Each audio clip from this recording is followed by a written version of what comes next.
Now, if you've ever given thought to accessibility, you probably know what screen readers are and who uses them and how. But screen readers work really well for your digital content. But have you ever considered what happens if a person who is blind or has low vision is out and about and they need to identify the components of what they're buying in their shopping for tonight?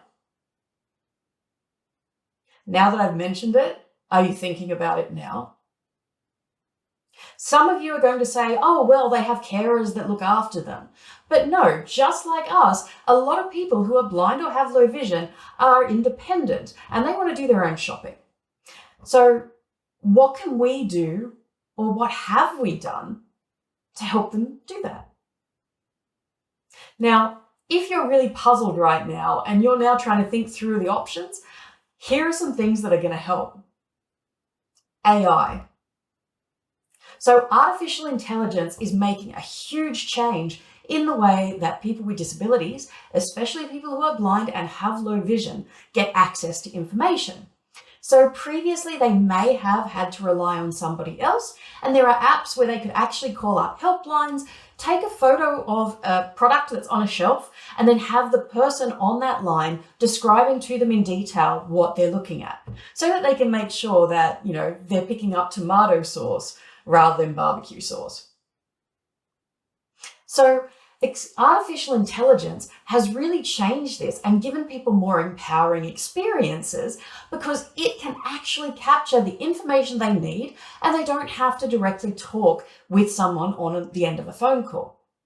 Now, even if they can't get the information that they need, these tools still allow them to call somebody to get that information. Be My Eyes is a fantastic application that identifies and describes for people who are blind or low vision what they're looking at. So it could be an image, it could be a product they're looking at a supermarket, or it could really be that indecipherable handwriting from a doctor. What's fantastic about this tool is it can pick up all of those, including the real terrible handwriting by a doctor, and report this information back to its users without them necessarily needing to reach out to a helpline. So let's take a look at it now. So I'm going to open Be My Eyes. And the first time you install, it's going to then ask you if you need visual assistance or if you'd like to volunteer.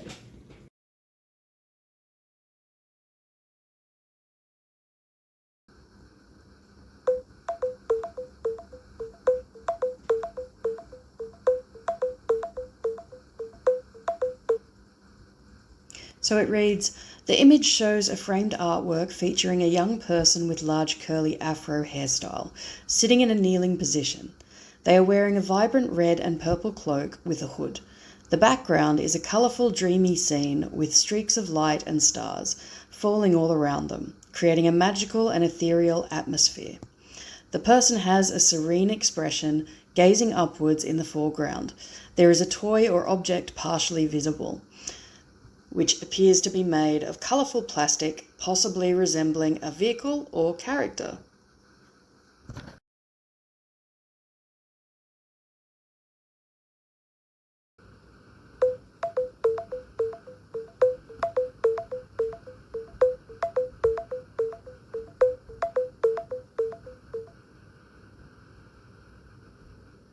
So the description reads, the image shows a scene from the popular TV show Doctor Who, featuring the TARDIS, which is a blue British police box.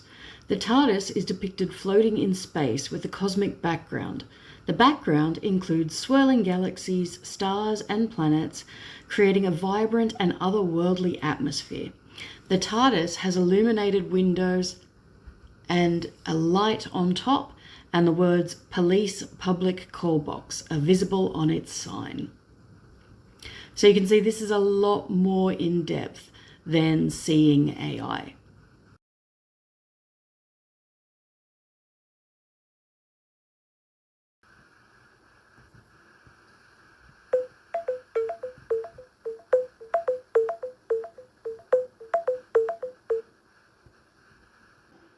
It reads, The image shows a blue sticky note with handwritten text on it. The text reads, "We're all stories in the end. Make it a good one."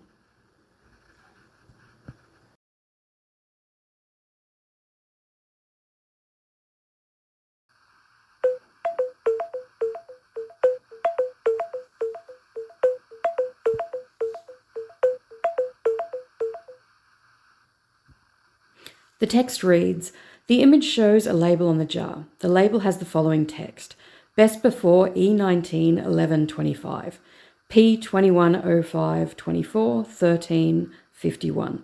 There is a barcode below the text, and beneath the barcode there is a logo with text: made in Australia from at least 92% Australian ingredients. The label also has an image of some nuts on the right side.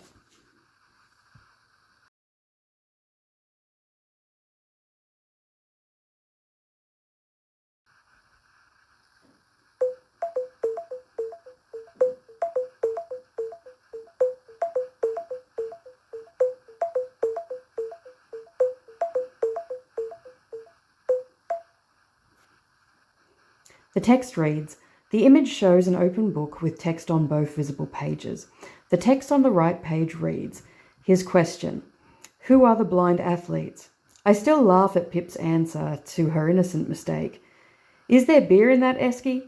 He went on to say that he was visually challenged, and so was the blonde-haired dork with full head of hair and the walrus moustache. After all the excitement had died down, So after watching the demonstration of this app, I'm hoping that you have a much better understanding now of how AI can help people who are blind or have low vision. If you're keen to see how other apps work to help people with disabilities, subscribe to my channel, tag a friend. Let's get more knowledge and more excitement around the assistive tech that's out there for everyone. So remember, the future is inclusive, and sometimes it's AI that needs to get us there.